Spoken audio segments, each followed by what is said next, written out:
YCP అధినేత జగన్ కు సరైన భద్రత కల్పించలేదని ప్రశ్నించినందుకు తమపై అక్రమ కేసులు పెట్టారంటూ రాప్తాడు మాజీ ఎమ్మెల్యే తోపుదుర్తి ప్రకాష్ రెడ్డి ఆగ్రహం వ్యక్తం చేశారు. జగన్ పాపిరెడ్డిపల్లి పర్యటనలో హెలికాప్టర్ వద్ద జరిగిన సంఘటనకు సంబంధించి ఆయన్ని పోలీసులు విచారించారు. ప్రకాష్ రెడ్డి ఇవాళ చెన్నై కొత్తపల్లి పోలీస్ స్టేషన్లో విచారణకు హాజరయ్యారు. ఆయన్ని సుమారు 3 గంటల పాటు విచారించి 102 ప్రశ్నలు అడిగినట్లు సమాచారం. వీటిలో తాను అన్నింటికీ సమాధానం చెప్పానని ప్రకాష్ రెడ్డి తెలిపారు. అసలు హెలీప్యాడ్ పర్మిషన్ గాని, అక్కడ ఎవరెవరిని అనుమతించాలన్నది కానీ ఇలా ఏ ఒక్క దాంట్లో తన ప్రమేయం లేదన్నారు. అలాంటప్పుడు తనపై ఎలా కేసులు పెడతారన్నారు. పైగా అక్కడే సరైన భద్రత కల్పించకుండా ఈ సంఘటనకు అసలు కారణం పోలీసులేనన్నది అందరికీ తెలుసన్నారు. హైకోర్టు 41A నోటీసులు ఇచ్చి విచారించమంటే ప్రకాష్ రెడ్డిని అరెస్టు చేయమన్నారని, ప్రకాష్ రెడ్డిని ఈడ్చుకుని రమ్మన్నారని మీడియా ప్రచారం చేయడంపై తీవ్ర స్థాయిలో ఆగ్రహం వ్యక్తం చేశారు. అసలు ఏం చేయాలో ఏం చేయకూడదో మీడియాని డిసైడ్ చేస్తోందన్నారు. లింగమయ్య హత్య కేసును పక్కదారి పట్టించేందుకు మీడియా పోలీసులు ప్రయత్నిస్తున్నారన్నారు. ఈ కేసులో అసలు శ్రీరామ్ను ఎందుకు అరెస్టు చేయరని ఆయన ప్రశ్నించారు. 8వ తేదీన జగన్మోహన్ రెడ్డి గారి పాపిరెడ్డిపల్లి పర్యటన సందర్భంగా హెలికాప్టర్ ల్యాండింగ్ ఇష్యూ మీద నా పైన ఒక కేసు రిజిస్టర్ చేయడం జరిగింది. ఆ కేసులో 41 నోటీసు ఇవ్వమనేసి హైకోర్టు ఆదేశాలు ఇవ్వడం జరిగింది. అంటే అరెస్ట్ చేయకూడదు, 41 నోటీసు ఇవ్వండి, వివరణ తీసుకోండి అని ఆదేశాలు ఇవ్వడం జరిగింది. అందులో భాగంగా పోలీస్ క్వశ్చనైర్కి నా స్టేట్మెంట్ రికార్డ్ చేయించడానికి రావడం జరిగింది. దాదాపుగా 102 ప్రశ్నలు అడగడం జరిగింది. హెలికాప్టర్ ల్యాండింగ్ విషయంలోనూ, హెలిప్యాడ్ ఏర్పాటు విషయంలోనూ, ఆ కార్యక్రమ నిర్వహణ విషయంలోనూ, మరియు జగన్ గారు తిరుగు ప్రయాణము దారి మార్గాన వెళ్ళేటువంటి విషయంగాను చాలా ప్రశ్నలు అడిగారు. సో దీనికి అన్నిటికీ కూడా సమాధానాలు చెప్పడం జరిగింది. నా పరిమితిలో రాప్తాడు నియోజకవర్గ మాజీ ఎమ్మెల్యేగా, ఈ నియోజకవర్గ పార్టీ సమన్వయకర్తగా నాకున్నటువంటి పరిమితులలో అందులో నా పాత్ర ఏంటి, మరి అక్కడ జరిగినటువంటి సంఘటనలో ఎవరు బాధ్యులు అనేటువంటి విషయంగా డీటెయిల్డ్గా వాళ్ళు క్వశ్చనైర్ ప్రిపేర్ చేసుకుని అడగడం జరిగింది. రాష్ట్ర వ్యాప్తంగా జగన్మోహన్ రెడ్డి గారి భద్రత విషయంలో రాష్ట్ర కూటమి ప్రభుత్వము చాలా నిర్లక్ష్యం వహించింది.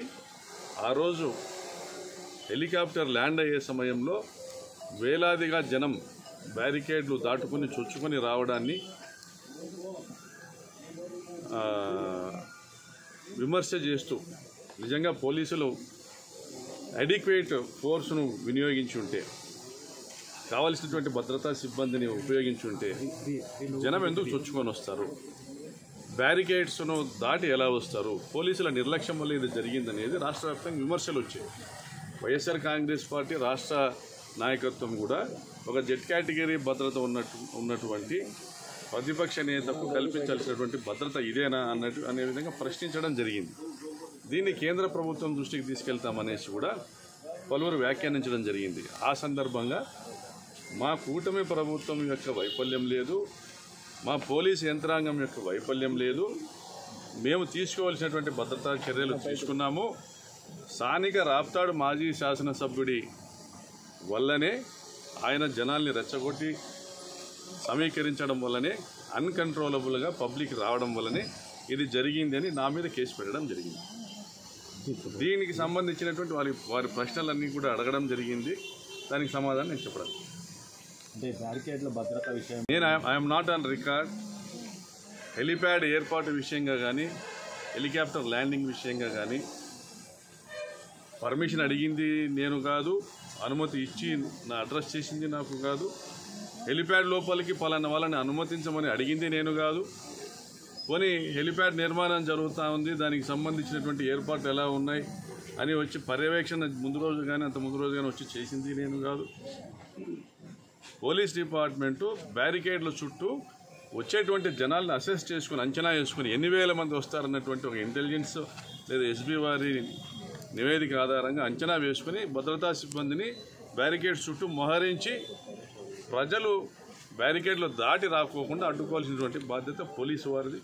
వారి వైఫల్యాన్ని ఈరోజు ప్రజలు ఎత్తి చూపిస్తూ ఉండడంతో, ప్రతిపక్షాలు ఎత్తి చూపిస్తూ ఉండడంతో ఈ వైఫల్యం మాది కాదు, ప్రకాష్ రెడ్డిది అంటే అక్కడ బ్యారికేడ్లు బలంగా స్టీల్ బ్యారికేడ్స్ వేయించినప్పటికీను స్టీల్ బ్యారికేడ్స్తో పాటు మామూలుగా జగన్ గారి ప్రోగ్రాంలో ఏర్పాటు చేసేటువంటి కర్రలు గుంజలు నాటించినప్పటికీ కూడా అవి బలహీనంగా ఉన్నాయి కాబట్టి వాళ్ళు చుచ్చుకొని వచ్చారని నెపం నెట్టేటువంటి ప్రయత్నం చేస్తారు. ఇది ఈరోజు ఈ జిల్లాలో ఉన్నటువంటి పోలీసుల దుస్థితి. మీరు చూసారా? మీడియాలో మీరు గమనించలేదా? నేను పోలీస్ డిపార్ట్మెంట్ వాళ్ళు మాకు మైక్ ఇచ్చి, డిఎస్పీ గారు మైక్ ఇచ్చి కంట్రోల్ చేయమంటే నేను మైక్లో మాట్లాడి కంట్రోల్ చేస్తూ ప్రజలు ఎవరు చొచ్చుకొని పోవద్దండి, రోడ్ల మీదే నేను రోడ్డు మీదే కూర్చుంటాను, మీరు ఇక్కడే కూర్చోండి దాదాపు అరగంట పాటు నేను ప్రజల్ని కంట్రోల్ చేయడం జరిగింది. లోపలికి బ్యారికేడ్స్ లోపలికి వెళ్ళినప్పుడు కూడా చుట్టూ తిరుగుతూ బ్యారికేడ్స్ తోయకండి, మీరు అటువైపు ఉండండి, మీరు హెలిప్యాడ్ మీదికి వస్తే మన నాయకుడు ల్యాండింగ్ అవ్వడం కష్టం అవుతుంది అని చెప్పడం. మా లీడర్ రావాలా, బాధిత లింగమయ్య కుటుంబాన్ని పరామర్శించాలి.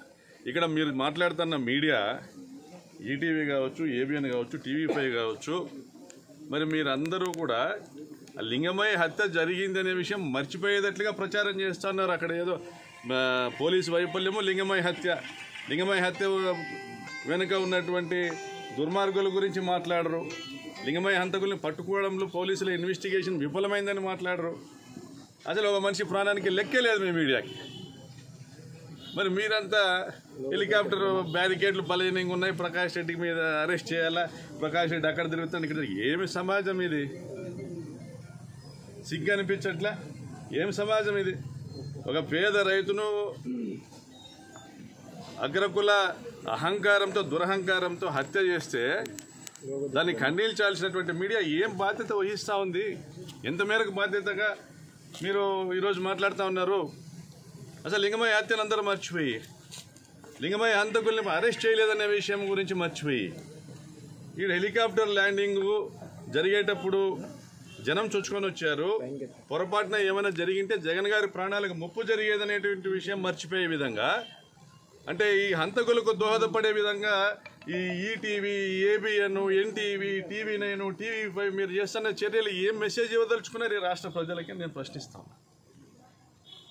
ప్రశ్నించే వాడి గొంతు నొక్కడం కాదు, ప్రతి ఒక్కరు కూడా ప్రశ్నించే విధంగా ప్రజాస్వామ్యం ఉండాలి. ఏ అధికారి మీద చర్యలు తీసుకున్నారు? లింగమయ్య హత్యకు 3-4 రోజుల ముందు కూడా ఆ గ్రామంలో వైఎస్ఆర్సీపీ నాయకుల ఇళ్ల మీద దాడులు జరిగాయి. అయినా కూడా మళ్ళీ లింగమయ్య హత్య కూడా జరిగింది. అంటే మీరు నిజంగా పోలీసులు కంట్రోల్ చేసే సిచ్యుయేషన్లో ఉండింటే, ఆ మైండ్ సెట్లో ఉండింటే లింగమయ్య హత్య జరగదు. మరి లింగమయ్య హంతకులు ఎవరు? ఇండైరెక్ట్గా పోలీసులే. హత్య చేసింది పరిటాల సునీత తమ్ముడు, వాళ్ళ కొడుకులు, వాళ్ళ బంధువులు. ఆ వైఫల్యంలో ఏ అధికారి పైన చర్యలు తీసుకున్నారు? జగన్ గారికి రక్షణ కల్పించే విషయంలో వైఫల్యం పైన ఏ అధికారి పైన చర్యలు తీసుకున్నారు? డిబేట్ పెట్టండి, పాల్గొంటాం. ఏదండి సభ్య సమాజం తలదించుకునే విధంగా అసలు ఒక ఇష్యూని తప్పుదోవ పట్టించి ఏం సాధించాలనుకుంటున్నారు? ఇక్కడ జరుగుతున్న హత్య రాజకీయాలను ఈటీవీ సమర్థిస్తుందా? I'm questioning you, the journalist who has question me, I'm questioning you. ఇక్కడ ఉన్నటువంటి మీడియా ఛానల్స్ క్వశ్చన్ చేస్తున్న హత్య రాజకీయాల్ని మీడియా సమర్థిస్తుందా? తెలుగుదేశం పార్టీ సమర్థిస్తుందా? దీనికి సమాధానం చెప్పి తర్వాత మాట్లాడండి. ఈరోజు ఒక హత్య జరిగింది, దానికి బాధ్యులు ఎవరు? పరిటాల సునీత బంధువులు. అంతకు ముందు రోజు పరిటాల శ్రీరామ్ అక్కడికి వచ్చి హంతకుల ఇళ్లలో సమావేశం ఏర్పాటు చేసుకున్నాడు. 120B ఎందుకు వర్తించదు? కుట్ర జరిగిందని ఎందుకు వర్తించదు? ఎందుకు వారి పరిటాల శ్రీరామ్ పైన కేసు ఎందుకు పెట్టరు? మళ్ళీ మరుసటి రోజు దేశాలు వదిలిపెట్టి పారిపోయినారు వాళ్ళు, వాళ్ళ మీద కేసు ఎందుకు నమోదు చేయరు? దీన్ని ప్రశ్నించే వాళ్ళ మీద కేసులు నమోదు చేస్తారా? నాన్ బెయిలబుల్ కేసులతో పాటు బెయిలబుల్ సెక్షన్స్ అంటే 7 years ఇంప్రిజన్మెంట్ బిలో ఉన్నదానికి స్టేషన్ బెయిల్ ఇవ్వాలా? ఇదే హైకోర్టు ఆర్డర్ ఇచ్చింది. హైకోర్టు 41A నోటీస్ ఇవ్వమని ఆదేశాలు ఇస్తే హైకోర్టు హెచ్చరించింది. ప్రకాష్ రెడ్డి విచారణకు సహకరించకపోతే చర్యలు తీసుకోండి అని ఇచ్చింది. ఒక మీడియా లాక్కు రమ్మనింది, ఇంకో మీడియా ఏందా బొంగు లాక్కొచ్చేది? హైకోర్టు ఏం చెప్పింది? అక్కడ ఉన్నటువంటి పబ్లిక్ ప్రాసిక్యూటరు, సార్ మాకు సంబంధించినటువంటి నిందితుడు విచారణకు సహకరించకపోతే మేము ఏం చేయాలంటే do as per your rules, మీకున్నటువంటి పోలీస్ గైడ్ లైన్స్ ప్రకారం చేయనేది పక్కన పెట్టి మీకు ఏం కావాలో అది మీరు రాసుకుంటా అన్నారు. ప్రజలు గమనిస్తూ ఉన్నారు. చంద్రబాబు నాయుడు గారు వచ్చిన తర్వాత ఈ రాష్ట్రంలో లా అండ్ ఆర్డర్ లేదు. అనంతపురం జిల్లాలో హత్యా రాజకీయాలు, దోపిడీలు, దుర్మార్గాలు, దౌర్జన్యాలు జరుగుతూ ఉన్నాయి. ప్రజల్ని మోసం చేసి అధికారంలోకి వచ్చారు. వందల హామీలు ఇచ్చారు. ఇంటింటికి లక్షల రూపాయలు, నీకు 15,000, నీకు 15,000, నీకు 15,000, నీకు 18,000 అనే రకంగా తప్పుడు కూతల హామీలు నమ్మి మోసపోయిన ప్రజలు వెనక్కి తిరగబడుతూ ఉన్నారు. అందులో భాగంగా లింగమయ్య హత్య జరిగింది.